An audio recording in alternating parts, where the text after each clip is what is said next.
आपण मैंने भी निजर ग्रेजुएशन कंप्लीट करिसेंती कि एंड आपण मैंने भी मासकू जॉब करिकी 40,000 टंका पर्यंत इनकम करने को चाहूँगी कि ताहले आपण मानक पई एही वीडियोटी जहाँकि आपण माने वाटर डिपार्टमेंट रे जॉब करिकी एठी बहुत भल रोजगार करि परिबे जहाँकि भुवनेश्वर लोकेशन रही आपण माने भुवनेश्वर लोकेशन रे जॉब करिके 40,000 टंका पर्यंत आपण माने एठी सैलरी पाई परिबे भल जॉब रो अपॉर्चुनिटी एठी आपण मानक पई रही। तो आमे एही वीडियो रे डिटेल्स रे जानि नेबा कोन पोस्ट रही काम कौन रहिबो लोकेशन देखिबा एंड सैलरी डिटेल्स सहित क्वालिफिकेशन कौन रही ता विषय रे आमे जी एही वीडियो रे जानिबा एंड आपण माने जॉब टी को किभली भाबरे पाई परिबे ताहा भी आमे एही वीडियो रे देखिबा। तो चलंतु जदि आपण माने इंटरेस्टेड अछंती ताहले वीडियो टी को शेष पर्यंत देखंतु जहा द्वारा आपण माने फुल डिटेल्स पाई परिबे एंड कोनोसी कंफ्यूजन रहिबो नाही।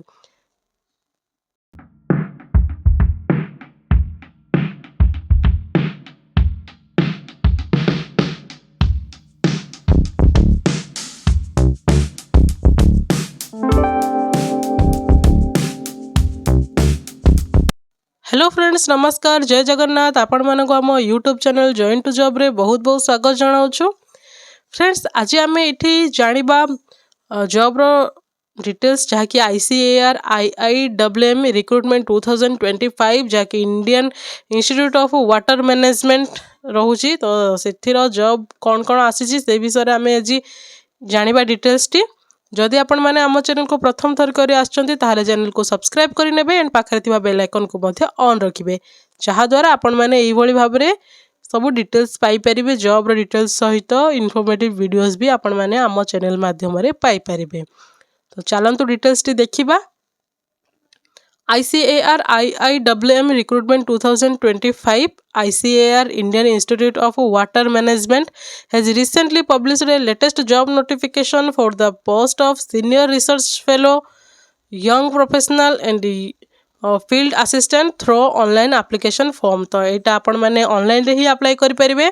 तो निहाती भाबरे घरे बसिकी आपण मैंने आराम से निज फोन माध्यम रे अप्लाई करि परिबे।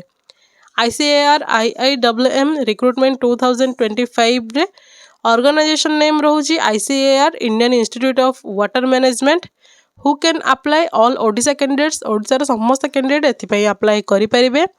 Gender both male and female रही एटी उभय पुरुष और महिला एथिपाई अप्लाई करि परिबे।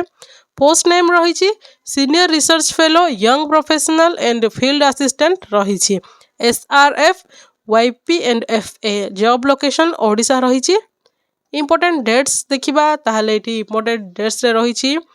तो लास्ट डेट रोची फेब्रुआरी 4 तारिख रोची। तो आपण मैंने निहाती भाबरे एही जॉब टी पई अप्लाई करि नियंतु एंड अप्लाई मोड रोची थ्रो ऑनलाइन रोची ऑनलाइन रे आपण मैंने एही जॉब टी को अप्लाई करि परिबे।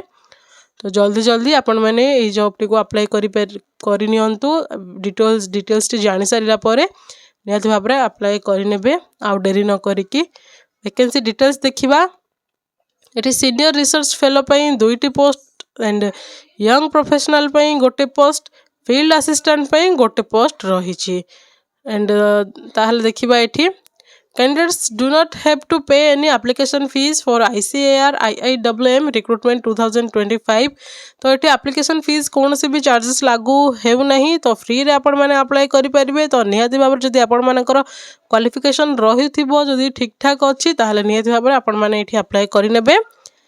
एठी नो फीस रही सब कैंडिडेट मानक पई कोनोसी भी कैटेगरी कैंडिडेट पई कोनोसी भी फीस आपण मानको एठी पे करिया पई पड़िबोनी किबा कोनोसी हिडन चार्जेस मध्ये एठी आपण मानक पई लागू हेउ नाही।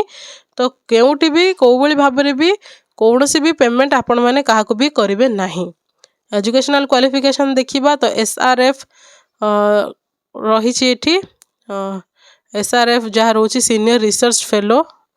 तो ये आपण मानकर MTech ME soil and water conservation engineering land and water resource engineering water resource management and irrigation and drainage engineering water resource engineering as per ICAR guidelines.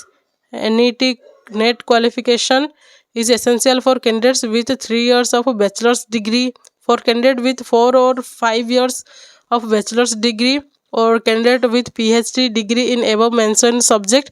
NET is not mandatory। तो एठी आपण माने जदि MTech करिसंती कि MA करिसंती एई सबु क्षेत्र रे जहा कि soil and water conservation engineering किबा land and water resource engineering करथिबे किबा वाटर रिसोर्स मैनेजमेंट जदि आपण मानकर एमटेक थाए ताहाले आपण माने एही जॉब टिकु पाई परिबे जहा कि SRF senior research fellow job टिकु पाइबे। देन एठी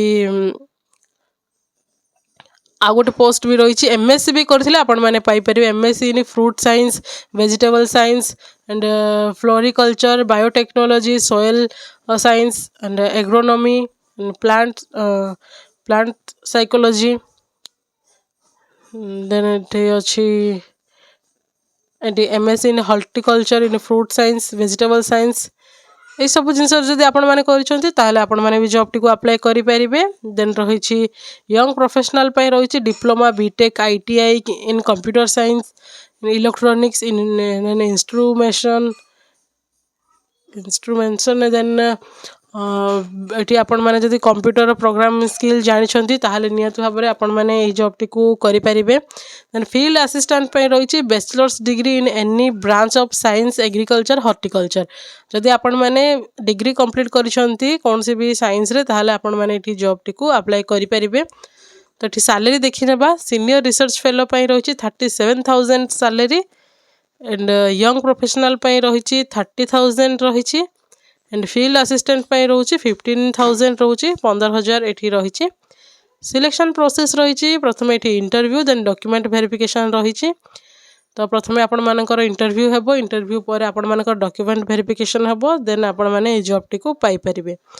तो यह थिला फुल डिटेल्स टी जदि आपण माने एई भली भाबरे न्यू वीडियोस पाइबा पई चाहूतले ताहाले आपण माने आम सहित एंगेज हेकी रुहंतु एंड वीडियो टी को बहु माध्यम शेयर मध्य करनियंतु जहा द्वारा समस्त जानि परिबे एंड अप्लाई भी करि परिबे।